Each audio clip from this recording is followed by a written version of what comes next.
Bismillahirrahmanirrahim. Assalamualaikum warahmatullahi wabarakatuh. Alhamdulillah wassalatu wassalamu ala Rasulillah wa ba'd. Ikhwan fillah sadakumullah, marilah sejenak kita renungkan ayat-ayat Allah Subhanahu wa taala tentang bagaimana rendahnya dunia ini di sisi Allah.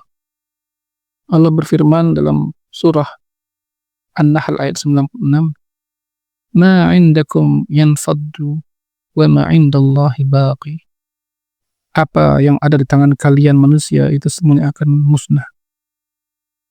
Dan apa yang ada di tangan Allah, itulah yang kekal abadi. Allah berfirman di surah Al-Hadid ayat 20, "Ya'lamu annamal hayatud dunya la'ibu wa lahwun wa zinatun wa tafakhurun bainakum wa takazurun fil amwali wal aulad. Kamathali ghaythin a'jabal kuffaru nabatuhu thumma yahiju fatarahu musfarra thumma yakunu khutama wa fil akhirati 'adzabun syadid wa maghfiratun minallahi wa ridwan wa mal hayatud dunya illa mata'ul ghurur." Ketahuilah bahwasanya kehidupan dunia itu hanyalah permainan dan senda gurau serta perhiasan, dan berbangga-bangga di antara kalian dalam masalah memperbanyak harta dan anak. Ibarat seperti air hujan yang membuat takjub orang-orang kafir, yang kemudian air hujan itu meresap ke bumi menumbuhkan pepohonan, kemudian daun pohon itu menjadi menguning, kemudian dia hangus terbakar, hancur pohon itu. Dan di akhirat azab Allah sungguh sangat pedih, sedangkan ampunan daripada Allah dan keridhaannya itu jauh lebih berharga. Dan kehidupan dunia itu tidak lain hanyalah kesenangan yang menipu. Allah juga berfirman di dalam surah An-Nisa ayat 77, ya, "Wal akhiratu khairul liman ittaqa." Dan akhirat itu adalah lebih baik bagi siapa yang bertakwa. Allah berfirman di surah Al-A'la ayat 16-17, ayat yang akrab di telinga kita, "Bal tu'thirunal hayatad dunya wal akhiratu khairu wa abqa." Akan tetapi disayangkan kalian lebih mengutamakan kehidupan dunia, padahal akhirat itu lebih baik dan lebih kekal. Allah juga berfirman di surah Toha, ya, ayat yang ke-131, "Wala tamuddanna 'ainaika ila ma matta'na bihi azwajan minhum zahratal hayatid dunya linaftinahum fihi wa rizqu rabbika khairu wa abqa." Dan janganlah sekali-kali engkau Muhammad mengarahkan pandanganmu kepada orang-orang yang telah kami berikan kenikmatan dunia kepada mereka. Sungguh kenikmatan dunia itu adalah hanya untuk menjadi ujian atau hukuman bagi mereka. Dan sesungguhnya rezeki dari Rabb-Mu lah yang lebih baik dan lebih kekal.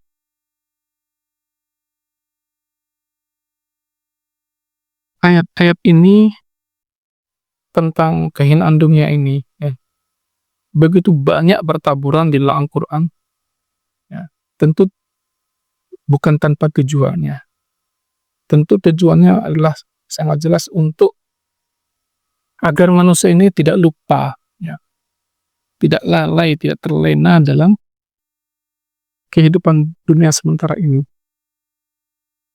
Bukankah kita pernah mendengar mungkin riwayat tentang ketika Nabi SAW mi'raj ke langit, beliau melihat seorang nenek-nenek tua yang bersolek, cantik, ya, memakai perhiasan.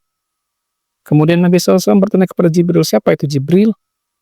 Jibril menjawab, "Itulah dunia." Ya. Dunia kita ini, kawan sekalian, sudah semakin tua, semakin renta, tapi dia malah semakin mempesona di mata kita.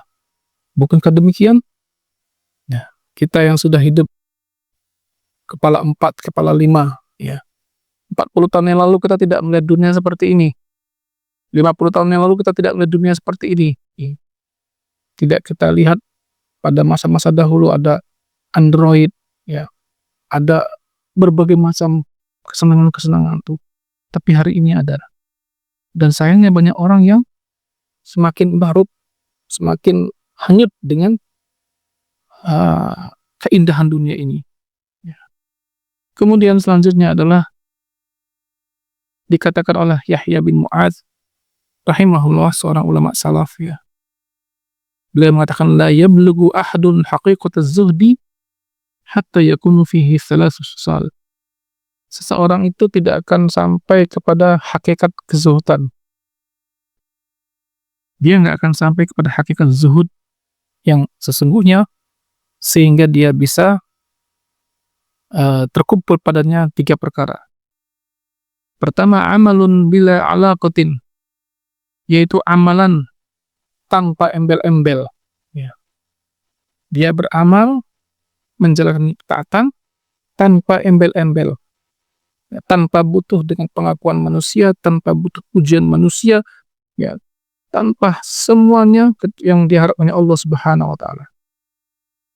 Yang kedua kata beliau qaulun bila tama'in. Ya, orang itu nggak akan sampai hakikat zuhud sehingga dia berbicaranya dengan tanpa ketamaan. Bicaranya tanpa rakus. Maksudnya apa? Alangkah banyaknya orang yang berbicara berbusa-busa ya, tentang berbagai macam hal, ya, bahkan kadang-kadang tentang agama, tapi ternyata ada niat-niat tersembunyi di dalam hatinya itu, ya, untuk mendapatkan hal-hal selain Allah Subhanahu wa taala. Mendapatkan pujian, mendapatkan sanjungan, ya, mendapatkan harta dan sebagainya. Nah, itulah manusia. Ya. Yang ketiga, izzun bila riyasatin. Ya, orang nggak akan sampai hakikat zuhud kecuali dia mendapatkan kemuliaan tanpa harus mendapatkan kekuasaan. Ya. Orang kalau dia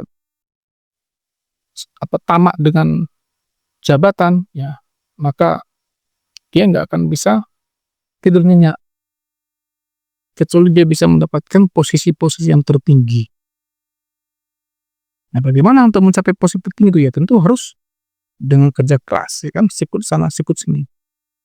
Seorang mukmin yang zuhud itu adalah dia tetap mulia agung tanpa harus dia, ya, mengejar-ngejar kekuasaan duniawi, mengejar jabatan-jabatan duniawi.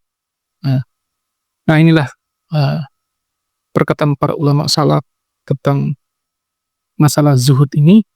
Ya, ada juga sebenarnya perkataan-perkataan lain yang masih banyak juga. Mudah-mudahan insyaallah di lain kesempatan akan kita lanjutkan kembali. Ya, wallahu muwaffiq ila aqwamit thoriq. Astaghfirullahaladzim. Assalamualaikum warahmatullahi wabarakatuh.